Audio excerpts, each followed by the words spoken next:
Olá, sejam muito bem-vindos para mais um episódio do nosso Conversa Agro. Meu nome é Roberta, uma das sócias do VFA.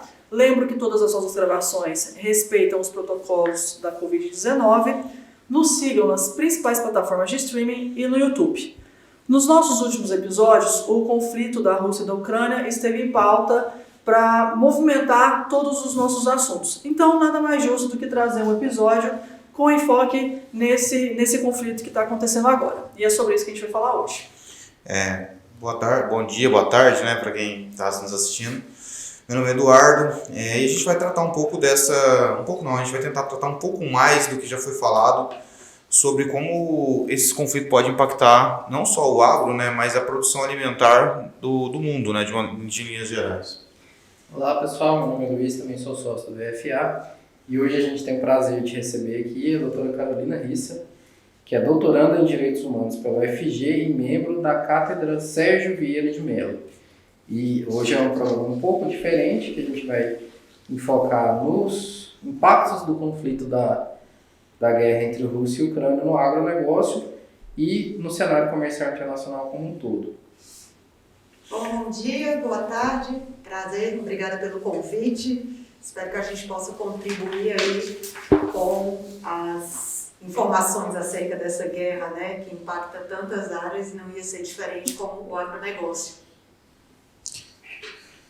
Infelizmente o conflito hoje, né, na data que a gente está gravando, ele já está entre a sexta e sétima semana, assim, ninguém esperava que ele chegasse a esse tempo, mas é a realidade, né, e com esse conflito os impactos comerciais e humanos vêm se agravando.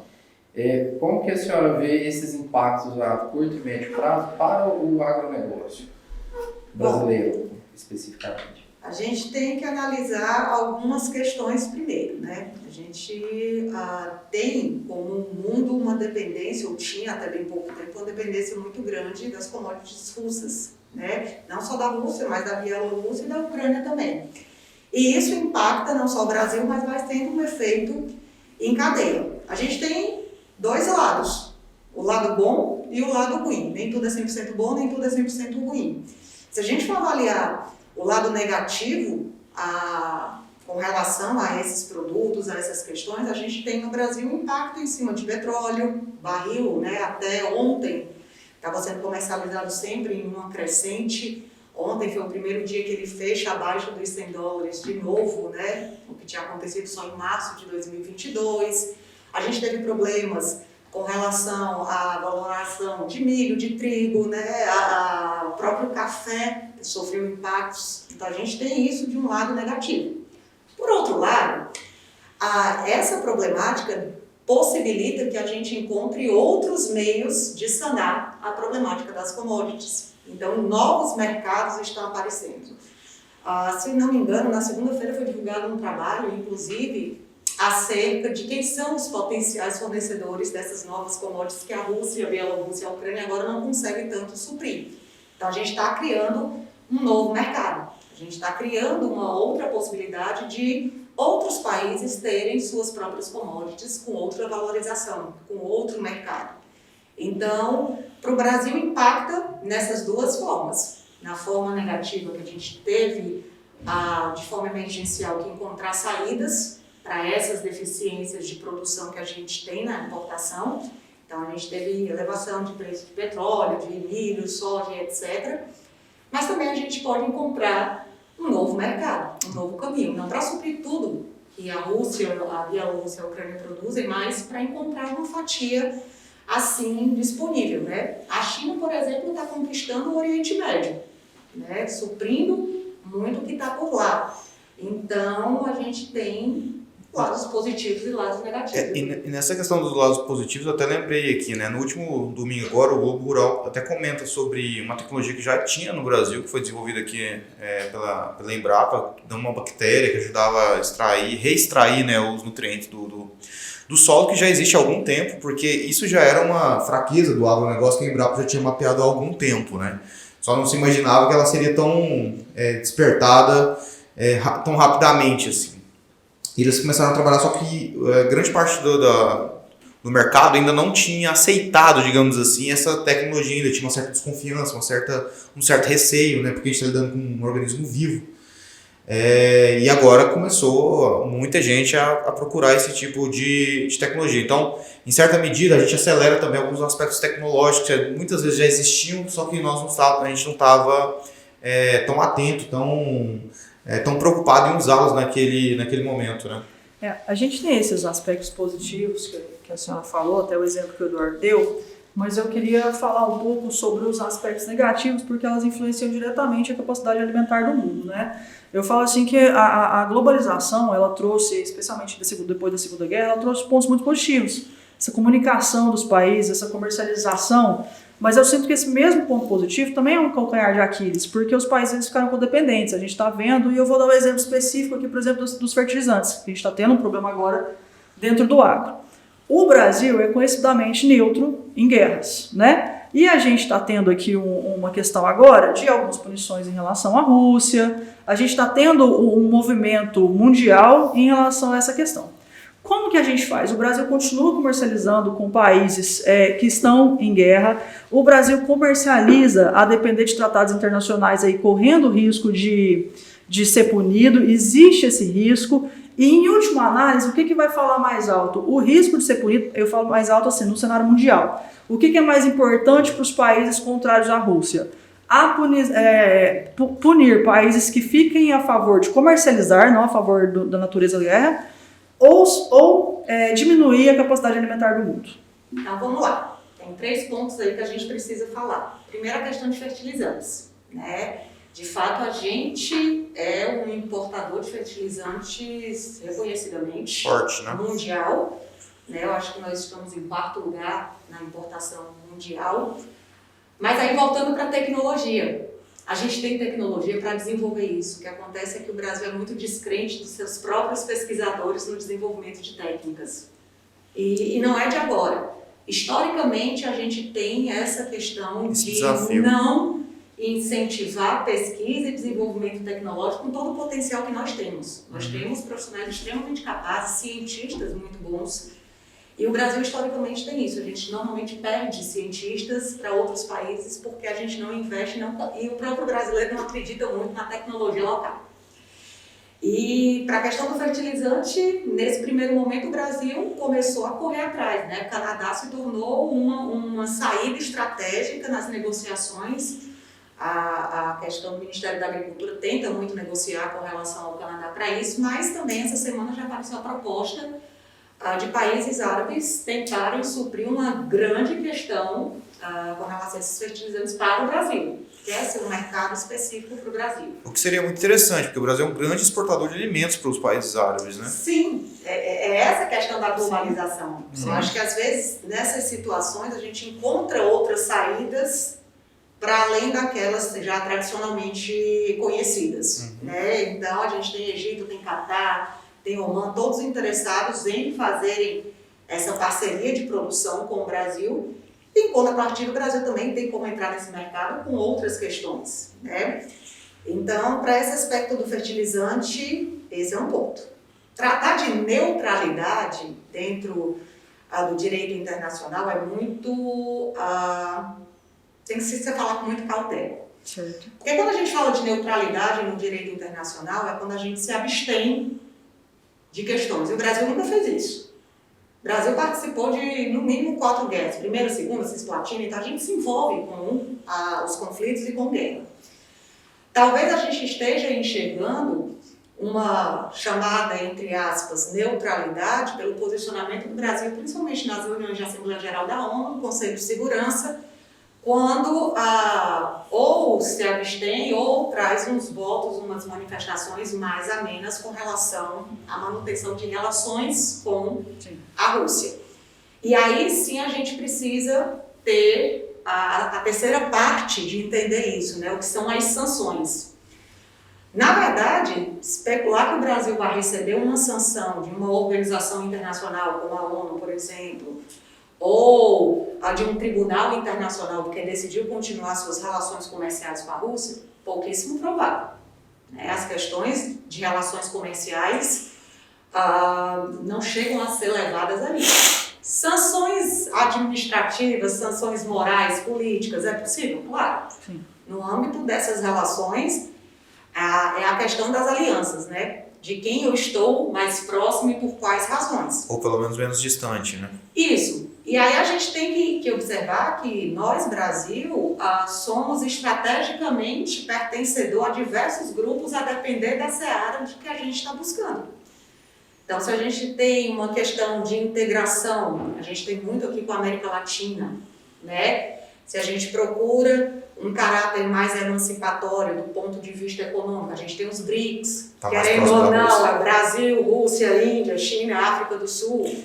Se a gente procura uma questão de alinhamento pela questão leste-oeste, a gente está muito mais ocidentalizado, seguindo um alinhamento muito mais com países da Europa e Estados Unidos. Culturalmente até também. Isso. Então, o fato da sanção existir pode ser que exista.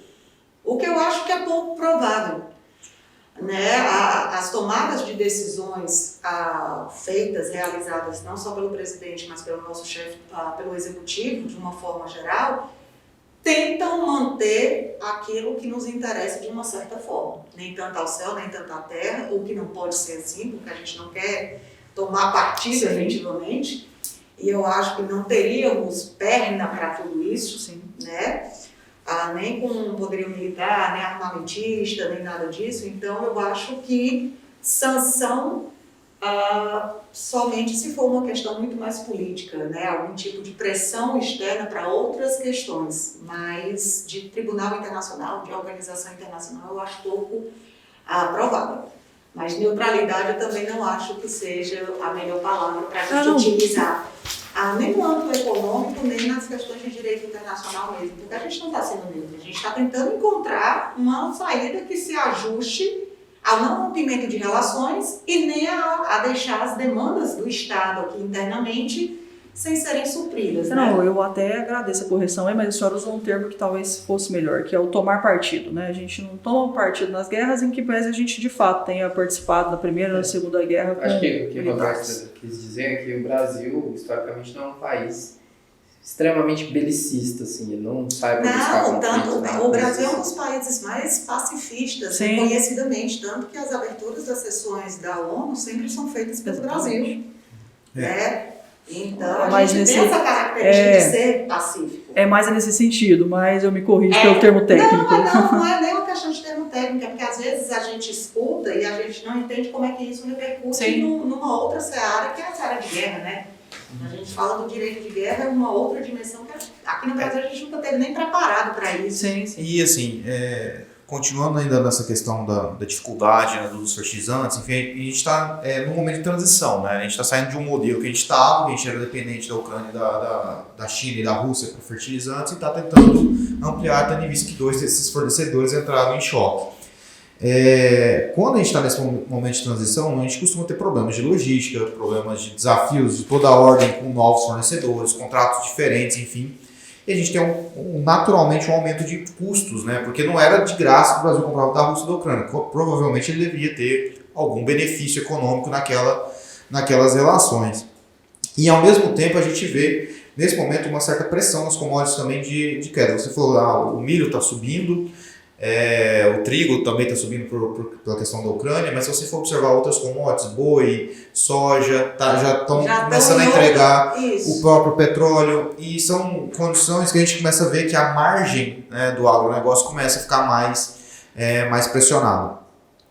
Nesse contexto, como você vê os países lidando com essa inflação? Porque assim, à medida que as margens do agronegócio começam a ficar mais apertadas, naturalmente as margens na gôndola tendem a subir, por uma questão de sobrevivência da própria atividade, né? E nós estamos num momento que o mundo está muito delicado, está todo mundo muito sofrido, né? Digamos assim, uma palavra mais acessível. Não é só no Brasil esse sentimento de sofrimento, né? Ele é um sentimento nesse momento global.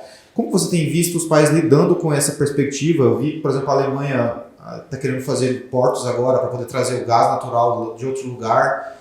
Só que demora, né? Não é uma coisa do dia para a noite. Não dá para ser, né? A gente não tem a solução imediatista.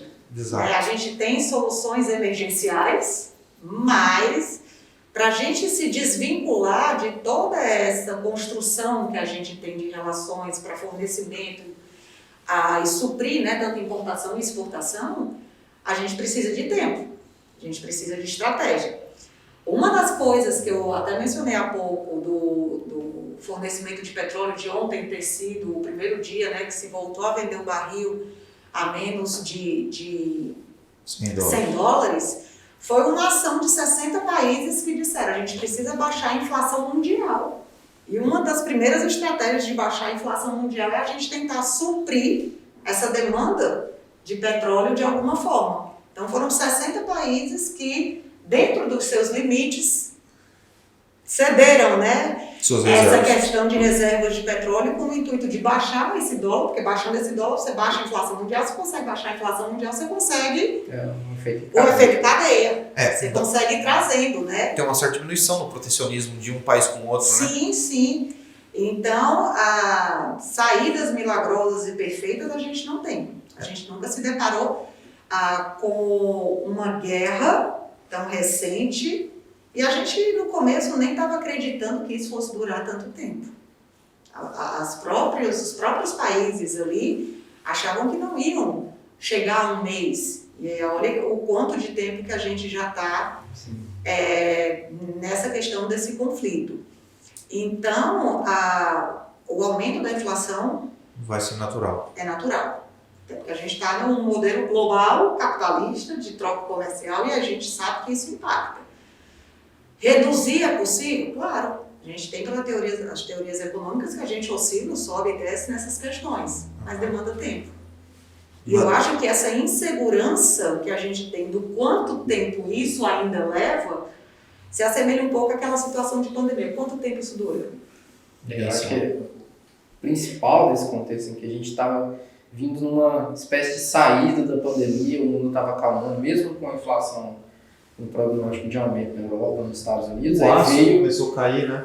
As commodities estavam se regularizando, porque teve a crise de logística durante a pandemia, e quando estava tudo caminhando para veio uma dessa, né? Estourou esse conflito. E sobre o conflito especificamente, quando os Estados Unidos impôs aquele pacote de sanções, foi um pacote muito expressivo, que nunca tinha acontecido dessa forma antes, e uma semana seguinte, alguns bancos americanos já colocaram no prognóstico que o PIB mundial vai cair 5% nesse ano, não pela guerra, mas pelas sanções econômicas e os impactos dela sobre o mundo, né? E isso também vai trazer alguns impactos para nós, né? Porque a gente vai deixar de fazer comércio com esses países, vai ter que buscar outras alternativas, e isso vai demorar um tempo que a gente não sabe calcular, né?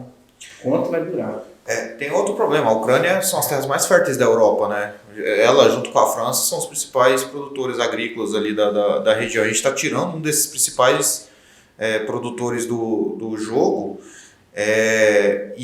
Assim, a não ser que a guerra acabe amanhã, que é pouco provável, eles vão perder a janela de plantio, porque a neve vai chegar para eles. Não é igual o nosso, que nós podemos atrasar 1 mês, 2 meses, que consegue plantar e produzir alguma coisa. Lá não. Se você perde a janela fecha de verdade, assim, você tem um problema da neve, né? O grande problema do agronegócio é que não se conta apenas com a logística humana. Exatamente. A gente não conta apenas com a logística humana, porque senão era muito tranquilo. De mês tal a mês tal eu trato, de mês tal a tal eu faço plantio, a colheita, e vamos gerenciando uma indústria. Isso, né? Uhum.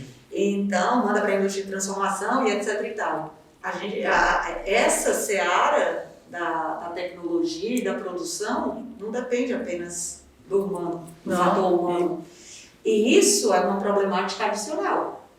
A gente tem, você está falando de neve, mas a gente tem inúmeros problemas outros que podem acontecer. A gente já pensou se acontece um ataque químico ali? Nossa, sim. Eu acho que antes disso, só tocando no Roberto um pouquinho, na Ucrânia especificamente a gente está com um problema humano em relação ao agronegócio, porque as propriedades rurais lá eram tocadas por famílias e tudo. Aí as mulheres fugiram e os homens estão no exército. Não tem ninguém plantando nada lá.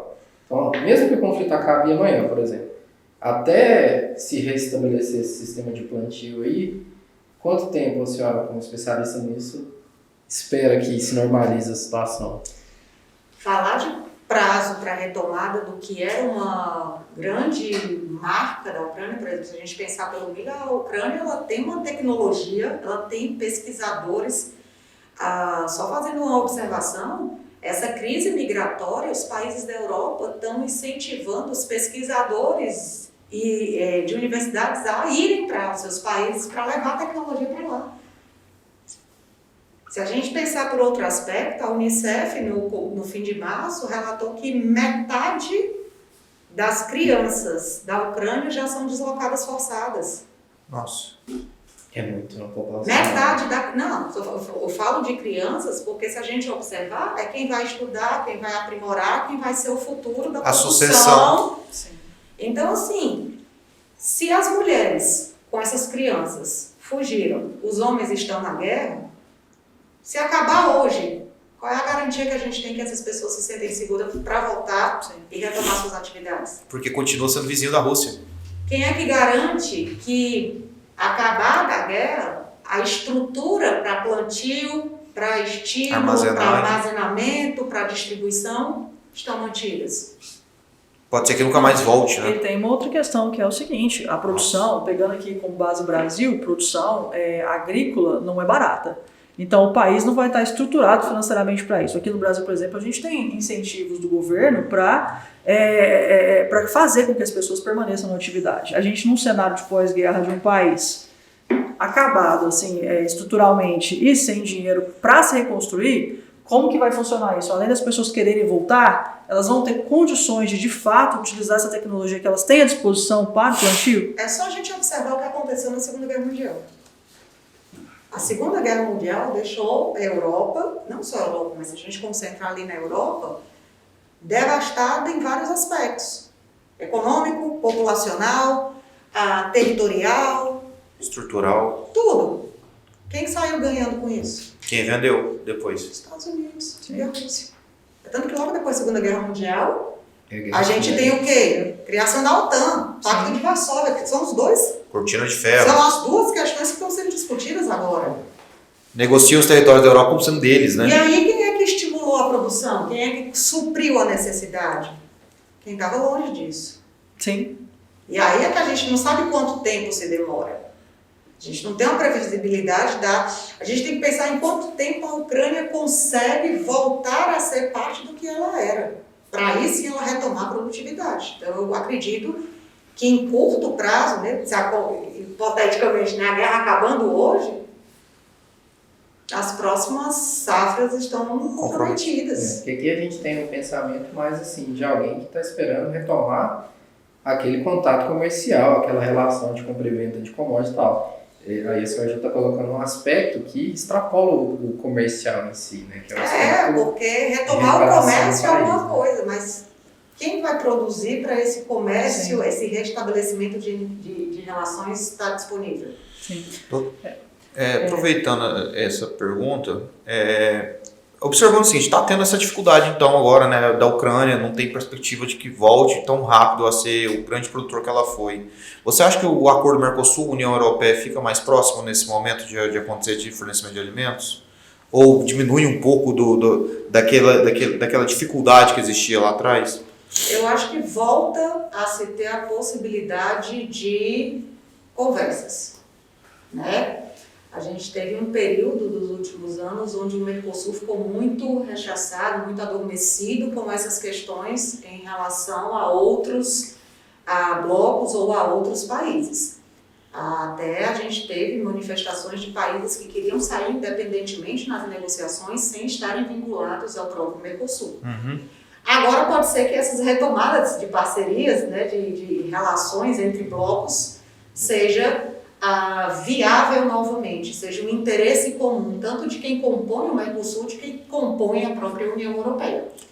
Mas vai ser uma demanda a ser estudada acerca disso. Entendi. Se vai ser imediatista, eu acredito que não, porque não é o foco ainda.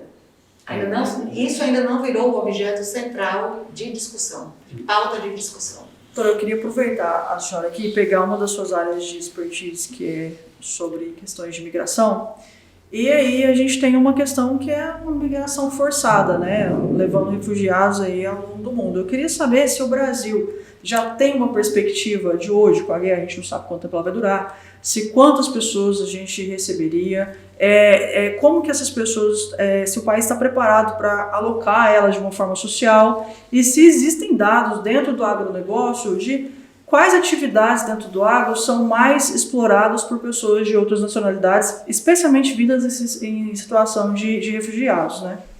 Bom, aqui a gente precisa ter muito cuidado. Para a gente falar de refugiado, a gente precisa falar de pessoas que são reconhecidas com esse status de refugiado. Certo.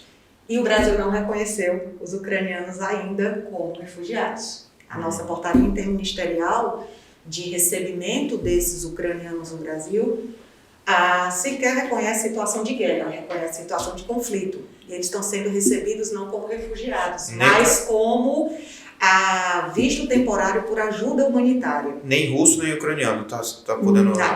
Não, eles podem entrar. A questão é que o Estado brasileiro já se posicionou com relação a eles. Por exemplo, em 2018 a gente começou a ter um fluxo muito maior de venezuelanos vindo para o Brasil. Sim. Até 2018, a instituição da Operação Acolhida, esses venezuelanos não entravam como refugiados no Brasil. Entravam como visto humanitário, por reconhecimento de crise econômica. A partir de 2018, o Brasil reconhece grave violação de direitos humanos, que é um requisito para conceder refúgio. Então, a partir de 2018, venezuelanos passaram a ser admitidos no Brasil como refugiados.